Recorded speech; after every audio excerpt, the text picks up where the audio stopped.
semua orang yang ada di tempat ini, bahkan di dunia ini, orang percaya bahwa orang hidup di dunia ini cuma satu kali, orang mau mati. Seperti itu. Maka ketika orang menyadari bahwa orang hidup di dunia ini cuma sementara dan akan mati, dan bukan cuma sampai di mati, saudara-saudara, tetapi kita diperhadapkan dengan pengadilan di hari yang terakhir, maka orang semua akan berusaha melakukan yang terbaik, mengisi kehidupan ini dengan hal-hal yang berkenan di hadapan Tuhan.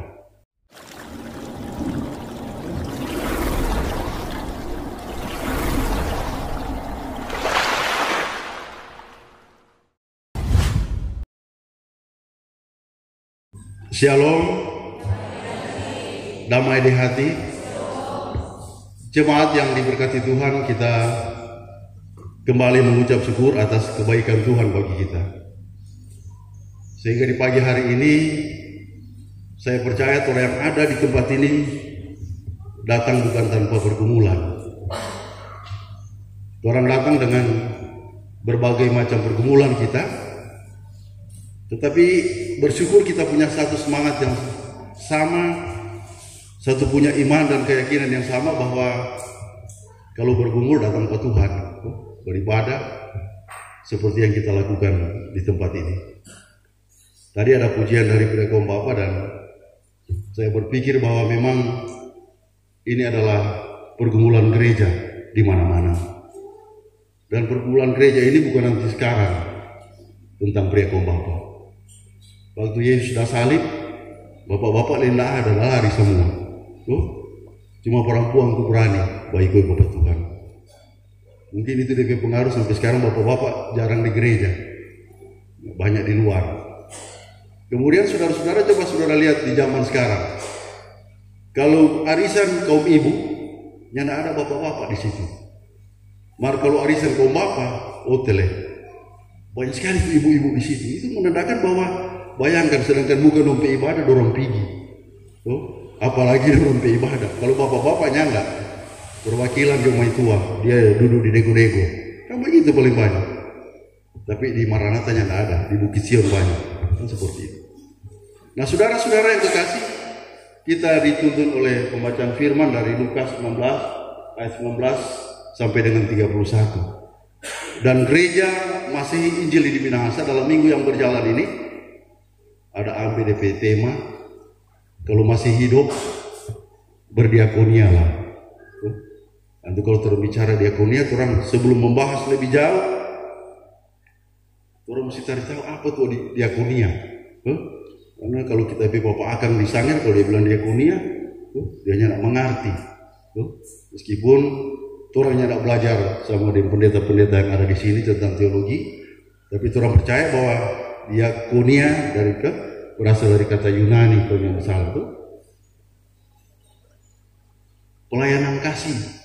Secara umum, saudara-saudara, saya mengatakan bahwa diakonia adalah tugas gereja yang dilaksanakan oleh orang percaya di dalam dunia ini, memberikan pelayanan kasih kepada siapa?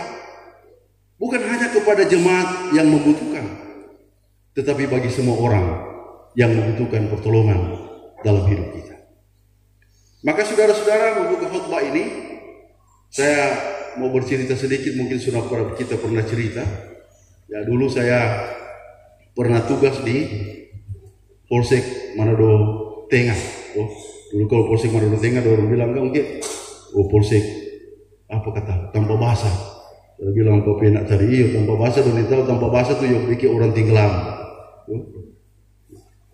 Dan saya ditempatkan waktu dulu ini Polsek Ermadini ini masuk di Polresta Manado, jadi masuk wilayah Kauditan, masuk Bitung, orang masuk ke Manado, dan perputaran besar-besaran orang dari Ermadini tapi pindah ke Manado. Dan saya ditempatkan di pos luar. Di pos luar kita ada jaga dulu di Lipo Beng, Bang Lipo di Sei Plaza. Tapi anak buah ada Ampa. Dan tapi anak buah ini yang lebih senior dari kita, meskipun. Dan ada salah satu saudara-saudara orang Toraja, Pak Paulus Lambe. Nah, di pos ini orang dua bercerita begini, Karena setiap hari Natal, sebelum hari Natal, orang bakawal tu doi, saudara-saudara, banyak sekali tu doi. Bahkan orang jaga duduk di atas doi, jaga makan di atas doi. Karena orang mau kasih tinggal tu oto. Kalau kasih tinggal orang merampok, ya orang mau pecat. Orang bercerita begini, kalau bilang, teleh komdan, hari-hari orang dua lihat doi, de miliar, orang injang-injang itu doi di karung, makan di atas doi, baru orang susah. Siapa kok lambe bawa pikir begitu? Nah, itu orang dua ini datang kemari dari Air Madini bawa sinasa. Itu sinasa bawa makanan bekal karena nyada doi. Nyada doi bukan sama dengan polisi sekarang orang kaya-kaya. Ada remunerasi itu, ada segala macam. Dulunya ada sama sekali. Kalau mau minta doi Pak Kapolres bilang di sana. Pokoknya ini mau tahu kan pergi. Nyada pakai doi. Kalau sekarang tiap bakar ada doi. Kong kita bilang begini, Bapak Gambi, iyo Kang, Bapak Gambi, orang siang ambil orang pedoi, orangnya ada duit, kan seperti itu. Saudara-saudara, ketika hening, hening dan sebab diam, dia bilang begini Pak kita, biar jo komandan, orang berusaha aja. Berusaha apa? Berusaha mau rampok di duit. Bukan komandan, apa dan Pak Lambek maksud? Biar jo orang menderita di dunia, komandan, yang penting orang berusaha supaya kalau mati masuk surga. Karena apa? Lihat orang di dunia lesunya ada doi, semua menderita bawa silasa, kemudian mati leko di neraka. Oh, kita bilang mari orang sepakat dan orang melakukan yang terbaik dalam hidup ini. Maka dalam pembacaan ini saudara-saudara, semua orang yang ada di tempat ini bahkan di dunia ini, orang percaya bahwa orang hidup di dunia ini cuma satu kali, orang mau mati. Seperti itu.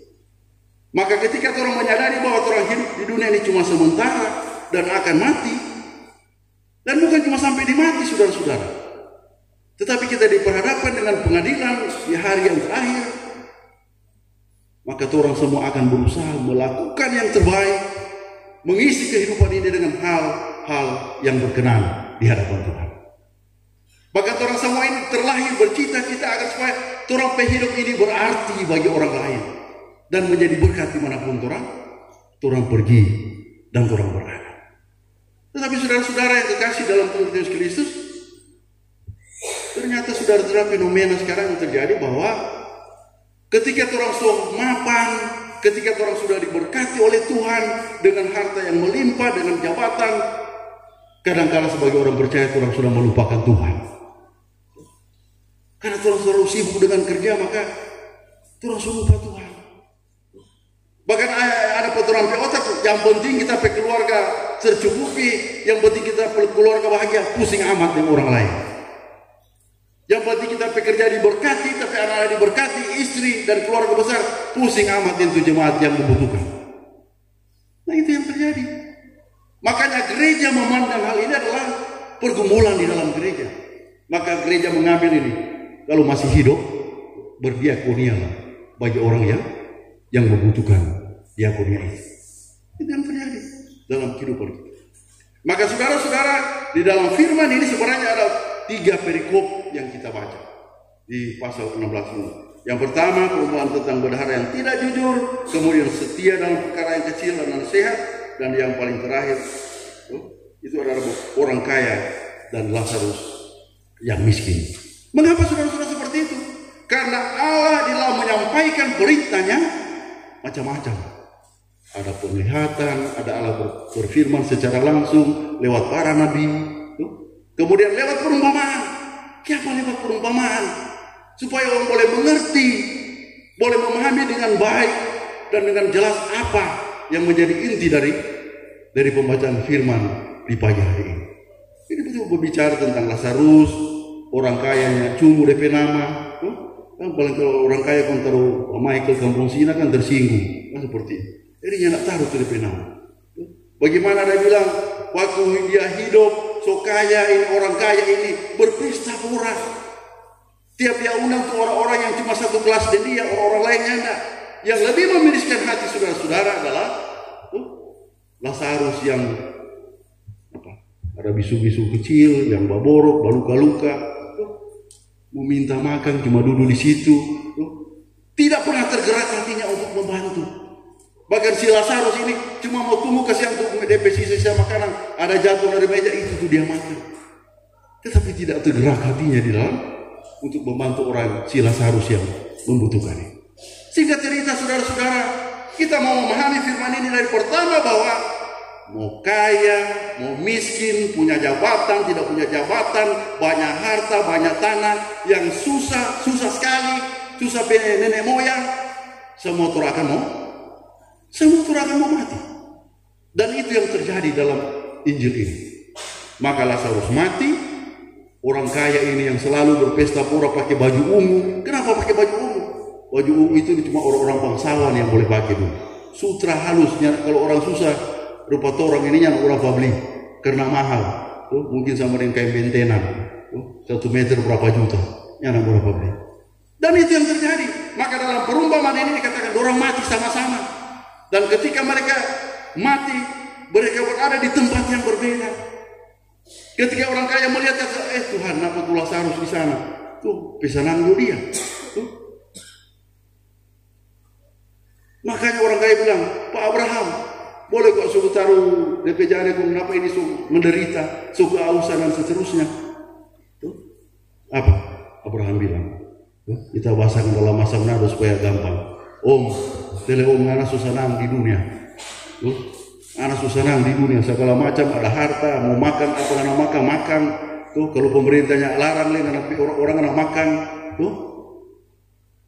Mari ini Lazarus menderita. Pada waktu di dunia anak berkelimpahan, anaknya pernah terbersit sekalipun untuk membantu Lazarus. Jadi berapa lama kok kaya begitu, kok tiap hari mau kasih makan? Sama dengan Presiden Prabowo program sekarang makan gratis. Tidak dilakukan. Dan ketika itu terjadi, saudara Abraham merasa senang, biarkanlah Lazarus yang dulu menderita, kasihan, hele mau makan setengah mati, ada dulu cari-cari mau apa tuh roti mau ciri, dulu dibuka pintu, anjing datang jilat DP badan. Kasih kesempatan dia senang sedikit dalam kehidupannya. Nah, itu yang terjadi dalam hidup. Dia bilang, Tuhan, kalau biar dia bilang, kalau begitu, tolong suruh akan, bila akan masih ada tapi masih ada saudara-saudara yang ada di dunia yang masih hidup. Tuh, Abraham bilang, bilang penghuni itu ada hukum Musa, ada para nabi-nabi yang bilang penghuni, marmuninya ada dengar. Tuh, ya tidak usah pulang, usah kita bilang. So ada hukum Musa, ada Alkitab, segala macam, so bilang pada orang. Makanya di pembacaan dia bilang, sedangkan orang mati bangkit, kau mau bilang pada orang kalau orangnya percaya, memangnya tidak mau percaya. Dan itu yang dilakukan dalam hidup kita sebagai orang percaya. Kadang-kadang itu yang terjadi di dalam kehidupan kita, baik sebagai jemaat, sebagai masyarakat yang ada di zaman sekarang. Nah, apa yang dilakukan oleh gereja, saudara-saudara? Kalau berbicara tentang diakonia, selalu orang berpikir kasih baras, orang janda, orang anak yatim, orang yang menderita, kasih minyak. Itu yang terjadi. Dan gereja itu sudah melakukannya. Sebagai organisasi gereja sudah melakukan. Tetapi Alkitab berkata bahwa gereja bukan ini gedungnya. Gereja adalah saudara dan saya. Secara pribadi adalah gereja yang hidup, yang berjalan di dalam dunia ini. Maka apa yang orang lakukan, saudara-saudara? Jangan orang berpikir sedangkan orang mau makan terus setengah mati mau bantu orang. Banyak itu yang berbilang begitu. Maka saya mau ingatkan kepada saudara-saudara, soal memberikan bantuan bukan nanti kalau so kaya. Saudara ingat cerita janda di Sarfat?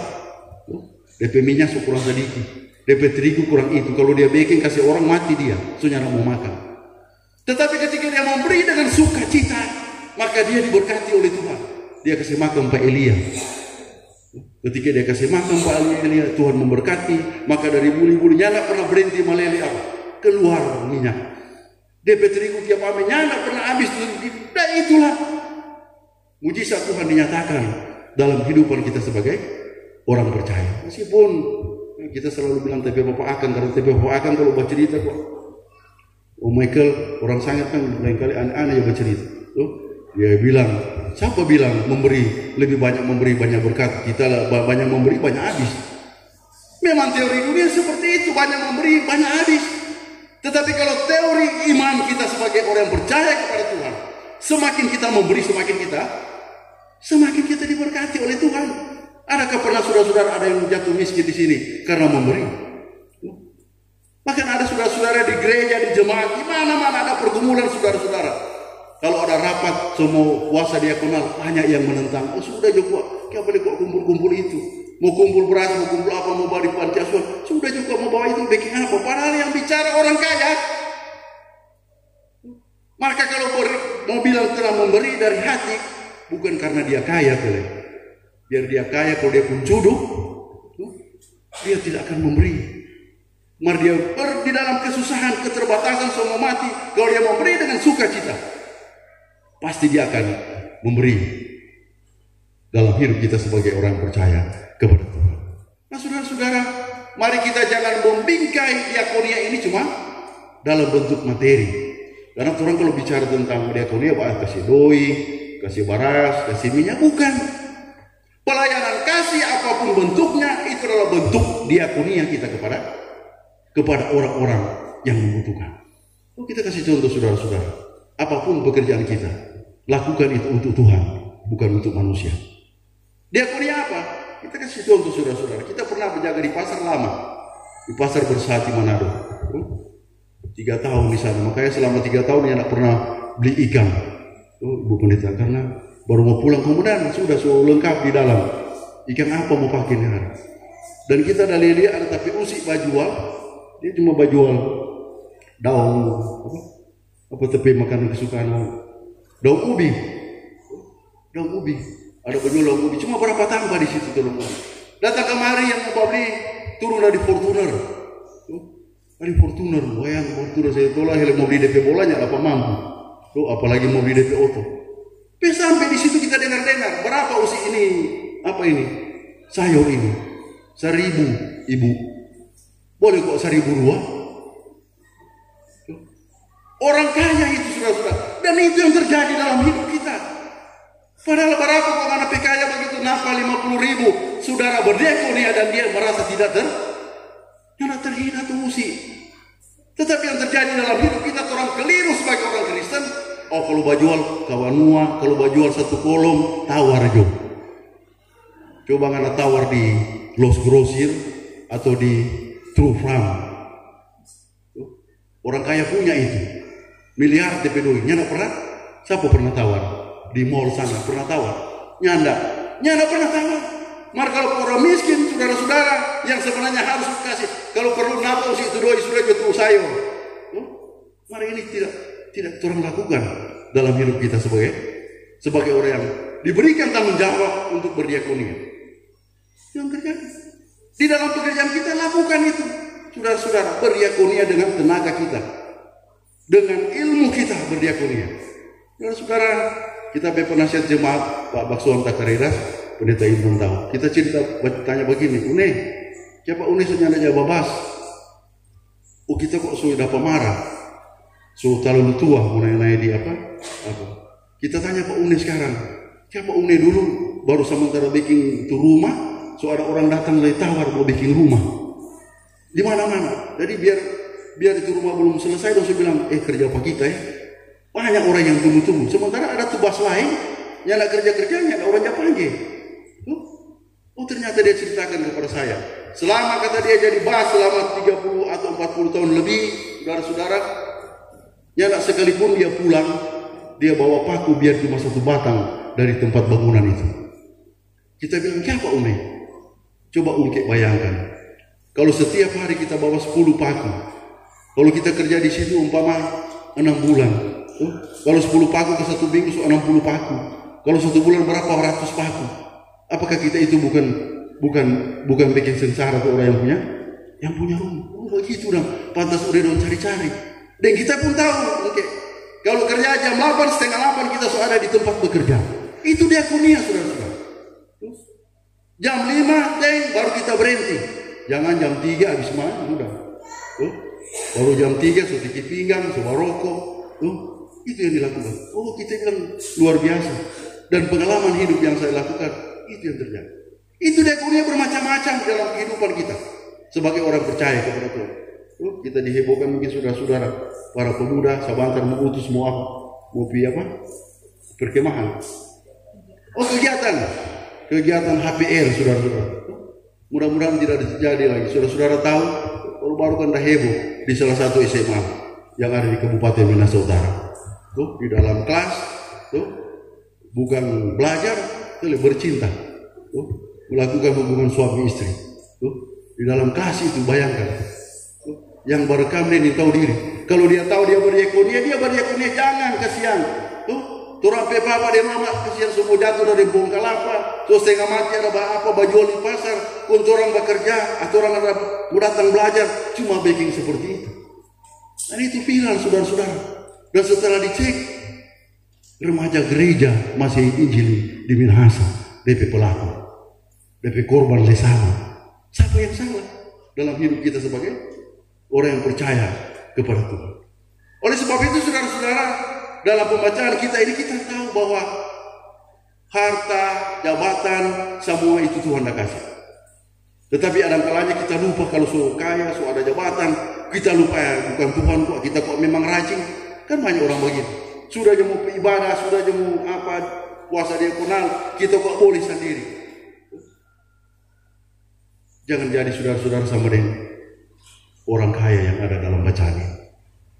Karena orang tahu orang akan mau mati, dan bukan cuma sampai dimati, orang akan dihakimi dengan apa yang orang lakukan dalam kehidupan kita. Jangan saudara-saudara pikir, ini boleh jadi kaya kan? Jangan beda Michael bilang, ini boleh jadi kaya kan? Nyana mau masuk surga, bukan saudara-saudara. Selama saudara kaya dengan hasil keringat, dengan pekerjaan saudara, kemudian berkat-berkat yang Tuhan kasih saudara menjadi berkat dimanapun saudara berada, saudara pasti akan diberkati oleh Tuhan, dan surga pasti akan menjadi tempat yang baik bagi saudara dan saya. Maka saudara-saudara yang kekasih di dalam Tuhan kita Yesus Kristus, saya percaya jemaat ini adalah jemaat yang luar biasa dalam kehidupan kita sebagai orang yang percaya. Lakukan semua pekerjaan kita, itu adalah diakonia kita bagi sesama. Apa yang orang bikin ke orang lain itu sudah jauh menganggap mau bikin Pak Usi, tetapi orang bikin itu adalah untuk Tuhan. Kalau orang bikin semua untuk Tuhan, maka Tuhan akan memberikan yang terbaik di dalam kehidupan kita. Mau jadi tukang ojek, mau jadi polisi, mau jadi tentara, mau tibo-tibo, lakukan itu untuk Tuhan. Mau bawa warung, kita bilang tapi mau bawa warung, jadilah berkat bagi Tuhan. Karena saudara-saudara banyak sekali warung, kecuali banyak sekali di Manado. Waktu kita tugas di Manado, banyak orang mengeluh. Kenapa? Ada beli itu beras 1 kilo, datang kemari kurang 7 ons. Kenapa? Timbangan senyak betul di warung. Jadi kalau jadi orang Kristen tidak usah begitu, saudara-saudara. Berkat Tuhan suatur. Berkat Tuhan suatur, saudara-saudara. Kalau saudara baruci, saudara-saudara, jadi polisi juga seperti itu. Kita bilang teman-teman, jangan jadi polisi pemeras masyarakat. Saudara peras 2 juta, Tuhan kasih sakit itu anak bayar 5 juta di rumah sakit. Dan ini pengalaman hidup. Karena saya sudah 33 tahun berdinas dan masih miskin sampai sekarang. Cuma mengenalkan gaji, kita ini mau sekali mau kasih sakit hati orang. Karena apa? Karena kita lahir dari orang miskin. Kita punya mama miskin, kita punya saudara-saudara susah. Makanya kita tidak mau menjadi polisi yang menjadi apa? Menyakiti hati rakyat. Lebih baik minta daripada memeras. Kita lebih terhormat minta pinjam doi yang penting ganti daripada mau cari kelebihan tetapi menindas orang lain. Apapun yang terjadi, tukang servis, tukang bengkel, lakukan itu sebagai diakonia kepada Tuhan. Tukang servis datang kemari servis, ya mari om servis handphone. Siapa om mati? Oh iya, oh bayar berapa kira-kira ini? Ya sekitar 3 juta. Om pulang juga nanti kita telepon. Pulang ke sana, om pulang, saudara-saudara buka tuh handphone. Wah cuma tersuruh kotek DP kabel. Tersuruh DP kabel, setel jadi ulang. Telepon tuh om so jadi tuh handphone. Balik kamari, mau bayar 3 juta ada om. Cuma tersuruh DP kabel, bayar 50.000. Saudara pada waktu itu saudara rugi. Itu 3 juta pun jadi 50.000. Tetapi saudara tidak tahu DP dampak. DP dampak apa? Setiap kali DP handphone rusak dia cuma datang pengana. Kemudian DP teman-teman yang rusak handphone dia bilang bawa Pak Pena Michael, dia orang jujur. Datang bertubi-tubi berkat Tuhan. Tanpa saudara-saudara harus berputar balik. Karena ada tuh banyak begitu. Di sini kok nyala ada. Om, ada baik-baik. Aduh, layar ini rusak. DP ini rusak, DP ini mesti bayar sama. Padahal enggak. Di bengkel-bengkel juga seperti itu. Kita bilang, tapi saudara kalau bengkel harus jujur. Jadikan hidup ini sebagai diakonia bagi sesama. Yang kamar om, ngapa ini auto rusak? Aduh, DP baterai ganti baterai, ganti busi. Padahal masih bagus semua. Dia cuma mau ambil untung itu supaya mau kaya dia, nak mau kaya saudara-saudara. Saudara-saudara kalau mencari begitu, biar menjungkir balik saudara-saudara. Saudara-saudara tidak akan diberkati oleh Tuhan. Lebih baik dapat duit sedikit, tetapi diberkati.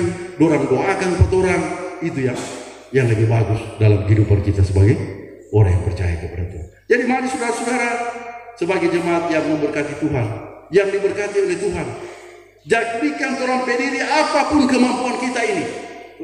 Harta kayaknya ada harta, persumbangan pikiran, tenaga, berdiakonialah untuk Tuhan. Berdiakonialah untuk sesama yang membutuhkan. Karena banyak saudara-saudara, kita tinggal di Perum. Jadi itu Perum cuma kita bilang pemain tua. Sayang, orang kok beli kintal sedikit apa di luar, pun orang bikin rumah supaya nyanda. Sekarang di Perum kan baku-baku tempel dinding. Pemain tua bilang sudah Jo, di sini tidak sedap. Siapa sedap? Kalau nggak mau dinas, ada orang di sebelah di kamar, orang di rumah, ada orang di sebelah kamar. Seperti itu. Karena baku-baku baik, ya ada tutup. Jadi di sebelah kalau baku-baku baik, ada ubi, kasih, itu orang Arab, baku-baku kasih. Itu rekonia saudara-saudara. Telemarjangan ada tuh orang kaya tuh, nanti mau kasih tuh apa makanan di kulkas, 3 bulan di kulkas. Tuh. Lain sobat kimu baru bilang itu kasih akan mobil di sebelah. Itu bukan berdiakonia itu. Jadi mati orang kaki sobat racun untuk makanan. Maka lakukanlah itu semua untuk hormat dan kemuliaan nama Tuhan. Berdiakonialah kalau masih hidup, kalau masih diberkati. Datang beribadah kepada Tuhan. Jangan di kolom saudara-saudara paling jago usul. Ini bukan di Maranatha, di Bukit Sion. Supaya jago sekali usul. Kalau mau datang di kolom, apalagi semua dekat-dekat Natal, udah jago sekali usul. Penak bagaimana kalau diakonia baras apa? Semua dia bilang, cek para ceknya pernah hadir tidak pernah hadir di kolom. Nanti sudah dekat Natal. Ataupun dia tidak pernah hadir di kolom. Kalau dia masuk rumah sakit, kalau belum Ricky masuk, dia minta diakonia. Banyak itu yang terjadi. Kita mesti bilang, belum Ricky masuk rumah sakit, dia sudah telepon, benar. Semua persiapan masuk ini, mana DP diakonia? Padahal dia tidak pernah dia tidak pernah datang di ibadah. Jangan tersinggung, bukan di sini. Tuh, 4 orang di jemaat Bukit Sion yang ada. Maka saudara-saudara, diakonia juga adalah orang tahu hak dan kewajiban orang. Meskipun ini adalah tugas gereja, tetapi secara organisasi ada aturan yang mengatur. Bukan cuma sembarang mau kasih. Tapi lama tapi dia jangan kasih sama. Meskipun ini adalah tugas gereja, tetapi secara organisasi ada kesepakatan di kolom, ada kesepakatan di BKI siapa yang datang potong. Kan seperti itu. Tapi yang datang juga sama. Seperti itu. Maka mari kita lakukan dalam datang beribadah. Kalau Tuhan diberkati, Tuhan harta ini Tuhan sisihkan untuk sesama, untuk Tuhan. Sama yang kita udah bilang tadi, kalau Tuhan kaya, mau beli orang susah sudah pernah itu susah. Kita susah pulidi di rumah, 10 tuh. Main tua marah-marah. Tiap hari kan bawa sapu lidi. Saya bilang kasihan tuh om gentok udah jual. Ada lewat di kantor kasihan. Siapa kan beli dah banyak ini. Biar dia nanti kurang mau busus itu atau mau kasih biar dia kurang susah, yang penting orang masih ada kotek yang lebih susah dalam hidup ini. Sebanyak kalau siapa juga mau minta sesuatu udah banyak dulu. Karena kita nyana sampai hati kalau kesian tuh om tuh jalan sukintu ada bapikul, sementara ada tuh orang pai basar batato kerja cuma bawa pajak-pajak. Kan banyak itu cuma tuh basar dia tuh barang cuma bikin takut orang minta duit bawa pajak. Barang ini orang kento yang susah, ada yang buta, menyanyi, itu masih lebih terhormat. Jangan biar juga penuhin itu susah pulidi. Kalau ada orang yang penting kasihan boleh bang. Ada orang berjual mangga, biar kita susah ini. Oh Tuhan, tapi usi itu kita pegawanuan. Biar kita mau makan mangga kita beli, bawa di kantor. Ada orang juga bersuka cita, orang doakan juga kita. Oh terima kasih Bapak Pena. Oh senang. Oh sehat-sehat, sudah 55 tahun. Tuhan memberkati. 55 tahun sedikit semua lansia. Tuh Malaysia bilang laskar tak berguna, menjadi laskar tak berguna. Tetapi itu orang semangat untuk melayani Tuhan. Jadi saya percaya saudara-saudara, mari sama-sama orang menikmati hidup ini. Orang percaya saudara-saudara, semua orang sama. Orang bercita-cita mau masuk di surga. Kalau mau cita-cita mau masuk di surga, saudara-saudara berusaha mau masuk di surga. Jangan saudara-saudara kalau orang mati sampai ketemu di Yerusalem baru. Mau ketemu di Yerusalem baru gimana ngana? Yang pas status di kolomnya pernah dapat lihat. Kau mau bertemu di Yerusalem baru. Dan di gereja saja yang pernah dapat lihat kau di Yerusalem baru. Meskipun ada orang bilang sama aja kuat masuk gereja di nyandak sama. Nyandak sama. Siapa bilang nyandak sama? Nggak ada tidur-tidur, nggak ada dideko-deko, nggak ada manyamu ayam, orang ada masuk gereja, masa sama DP berkat? Beda saudara-saudara. Jadi mari kita diberkati oleh Tuhan, orang berpikir yang positif, bahwa orang hidup ini cuma Tuhan. Maka semua orang persembahkan untuk Tuhan. Apapun yang orang lakukan untuk Tuhan. Mau hidup, Paulus bilang untuk Tuhan, mau mati untuk Tuhan. Supaya apa? Supaya orang menjadi berkat dimanapun kita pergi, hidup dan berada. Dari mana-mana saudara-saudara, ada orang yang tidak menjadi berkat. Di sekolah, di gereja, di kolom ada yang begini. Telah suratan dia, bubar juga. Pernah rasa begitu, enak mekel kayak gini. Biasa kan, kalau sementara teman-teman berkumpul, dia datang, bubar juga. Kenapa ini? Pengacau suratan. Bubar juga, kenapa dia suratan? Mari kalau saudara-saudara, benar, apa saja pernah dapat lihat? Berarti saudara dirindukan dalam kehidupannya. Sama di polisi, kok menang apa saja ada berapa lihat? Soalnya pernah datang minta 2 minyak, berarti diminta juga. Jangan berhari-hari, hotel ini polisi hari-hari minta 2 minyak, minta ini, minta itu. Hari Natal datang minta, hari Idul Fitri datang minta, di polisi agama apa? Semua dia minta. Dalam kehidupan kita. Maka marilah kita menjadi berkat. Ya nak usah berpikir mau jadi apa, sudah jo. Berpikir jo, kita jadi berkat buat orang pe keluarga, kita pe kolom, kita pe jemaat, di lingkungan yang ada jadi berkat, manapun kita berada, pasti orang akan diberkati oleh Tuhan. Selamat hari Minggu, Tuhan Yesus memberkati kita sekalian.